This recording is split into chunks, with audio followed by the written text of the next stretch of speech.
Ndugu zangu, tumsifu Yesu Kristo. Karibuni tutafakari masomo ya Jumapili ya tatu ya Kwaresma mwaka A. Somo la kwanza ni kutoka kitabu cha Kutoka sura ya 17 aya ya 3 hadi 7.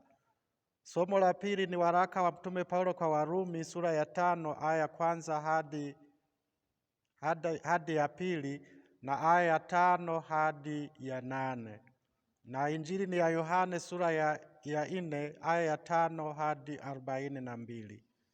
Ndugu zangu, katika Injili ya Dominika ya tatu mwaka A, Yesu alipokutana na mwanamke Msamaria, alimwambia kwamba wamwabuduo Mungu inawapasa kumwabudu katika roho na kweli. Unaposali au unapoabudu katika roho na kweli, unatafakari unavyosali, hukurupushi, hukimbii na muda. Sala inakuwa kama maongezi ya wewe na Mungu, halafu sio kupayuka payuka. Unaposali katika roho na kweli, hata uhusiano kati ya wewe na Mungu unakuwa bora na thabiti. Hata uhusiano kati ya wewe na wanadamu wengine unakuwa mzuri sana. Maana yake unaposali au unapoabudu katika roho na kweli, unajitahidi kuzingatia amri za Mungu na amri za kanisa la Mungu, hasa amri ya upendo. Kumbe hata matendo yako yanakuwa mema, hata matendo ya huruma yanadhihirika katika maisha yako. Ikitokea ukaangushwa na yule mwovu Shetani, maana yake ukatenda dhambi, unawahi kupatana na Mungu kwa njia ya sakramenti ya kitubio, na unawahi kusamehe na kupatana na wenzako. Unaposali au unapoabudu katika roho na kweli, unajizuia mambo ya ubaguzi, mambo ya udini, mambo ya ukabila na kadhalika. Hakuna kusema mimi ni Myahudi sichangamani na Wasamaria kama ilivyokuwa enzi za Yesu. Yesu alitaka kuvunja uadui au chuki kati ya Wayahudi na Wasamaria alipokubali kuongea na mama Msamaria, tena akamuomba maji ya kunywa. Halafu Yesu akakaa kwa Wasamaria siku 2, Yesu akiwa yeye ni Myahudi.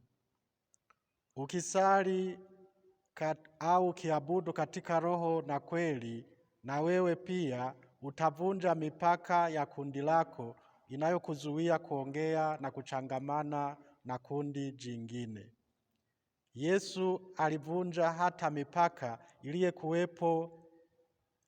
iliyokuwepo kuhusu mtu wa kiume kuongea muda mrefu na mwanamke wa mwingine. Yesu hana dhambi ya asili wala dhambi yoyote, hakuna kumwekea mipaka ya kuongea na mwanamke. Hata wanafunzi wake, ingawa walistaajabu kutokana na mila na desturi zao, kwa sababu alikuwa akisema na mwanamke, hakuna aliyesema unatafuta nini au mbona unasema naye. Maana yake Yesu ana lengo na uwezo wa kumwongoza kila mwanadamu, awe wa kiume awe wa kike, kwenye kweli yote, kwenye uzima wa milele bila kuwekewa mipaka. Alimwongoza huyu mama Msamaria akimupitisha katika hatua mbalimbali. Kwanza kabisa alimsaidia kuwa na kiu ya maji yaliyo hai. Pili, alimfikisha kwenye hatua ya kumuona Yesu kama nabii. Tatu, imani ya huyo mama ilizidi kukua alipouacha mtungi wake na kwenda mjini kualika watu waje kumuona mtu anayedhani kwamba ni Kristo. Huyo mama akitokea maisha ya upagani, maisha ya kuolewa na wanaume 5, alisaidiwa na Yesu kuwa na imani na kuenda kutangaza imani yake kwa wengine, na mama huyo akawa mtumishi wa Mungu kwa namna hiyo. Akafanya utume kwa namna hiyo akawa misionari kwa ndugu zake. Hongera kwake na hongereni ninyi wanawake wote kwa mema mnayotenda katika familia zetu, katika jamii zetu na katika dunia yetu. Jumapili hii ya tarehe 8 mwezi wa 3, tunapokumbuka sikukuu yenu, nichukue nafasi ya kuwapongeza kabisa, na nichukue nafasi pia ya kuwashauri msikubali kujidhalilisha au kudhalilishwa na wanaume au kujishushia heshima yenu, wengine wakaenda mpaka kujishushia heshima yao mitandaoni. Msikubali kutazamwa kama vyombo vya starehe kwa wanaume, wala ninyi msiwatazame wanaume hasa matajiri kama vyanzo vya kukidhi mahitaji yenu. Badala yake, Mungu ambaye yeye ni mwema kila wakati, anaweza kutumia mwanamke kama anavyotumia mwanaume kupanua ufalme wake, kama Yesu alivyomthamini mama Msamaria na wanawake wengine. Yesu aliongea na mwanamke Msamaria muda mrefu ili amsaidie kukua kiimani.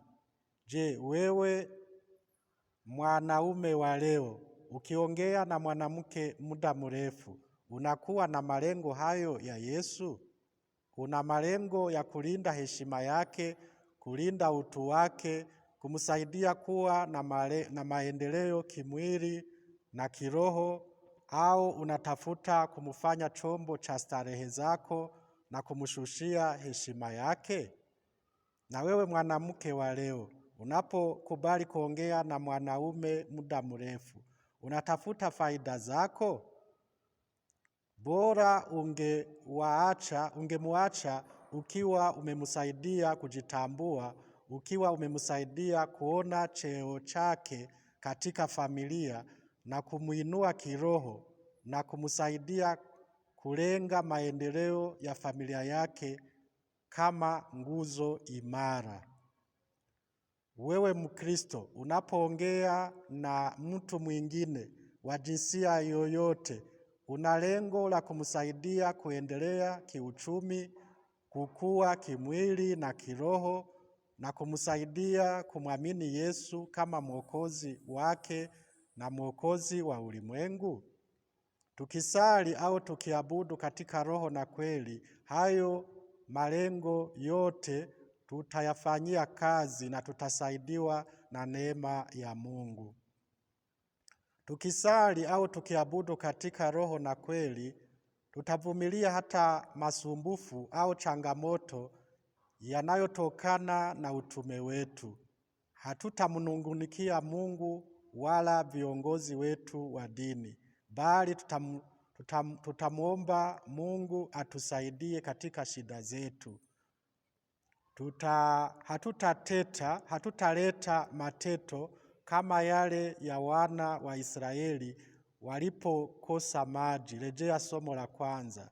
Tutamuomba Bwana atujalie kupata maji, na zaidi ya maji ya kawaida, tutamuomba maji yaliyo hai na chakula cha uzima. Tutakuwa na kiu ya neno la Mungu. Tutakuwa na njaa ya chakula kingine kama alivyosema Yesu. Tutakuwa na njaa ya wokovu wa wanadamu, na tutajihusisha na utume na uinjilishaji kwa ajili ya wanadamu, ya wokovu wa wanadamu wote. Ni kweli tutakumbuka kwamba tulibatizwa na kutumwa kutangaza Injili na kuishi Injili, na hivyo tutasaidia wengi kupata wokovu.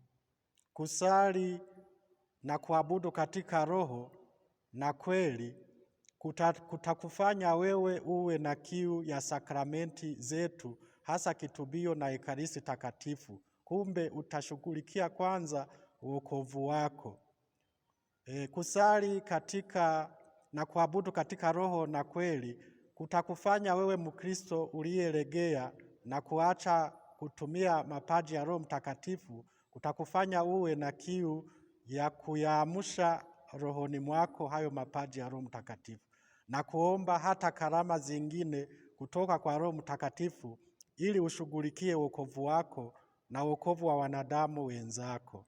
Je, una njaa na kiu ya hayo mema yote? Tunamshukuru Baba yetu aliye mbinguni, aliyetupenda upeo hadi kumpeleka kwetu mwanaye mpendwa Bwana wetu Yesu Kristo aje kufa kwa ajili ya wokovu wetu. Tunamshukuru pia kwa kutumiminia pendo lake mioyoni mwetu kwa njia ya Roho Mtakatifu akaaye ndani mwetu. Rejea somo la pili. Roho Mtakatifu ndiye anayetuongoza kwenye kweli yote. Rejea Injili ya Yohane sura ya 16 aya ya 13. Je, tuna njaa na kiu ya kuongozwa na Roho Mtakatifu? Kama una njaa na kiu hiyo, sali pamoja nami tumkaribishe Roho Mtakatifu bila hata kusubiri Pentekoste. Uje Roho Mtakatifu, tuangaze toka mbingu roho zetu kwa mwangao. Uje Baba wa maskini, uje mtoa wa vipaji, uje mwanga wa mioyo. Ewe mwanga mwenye heri, uwajaze waamini neema yako moyoni. Bila nguvu yako wewe, mwanadamu hana kitu, kwake yote yanakosa. Ulegeze ukaidi, pasha moto ubaridi, nyosha upotovu wote. Atukuzwe Baba na Mwana na Roho Mtakatifu, kama mwanzo na sasa na siku zote na milele. Amina. Asanteni kwa kunisikiliza. Mungu awabariki.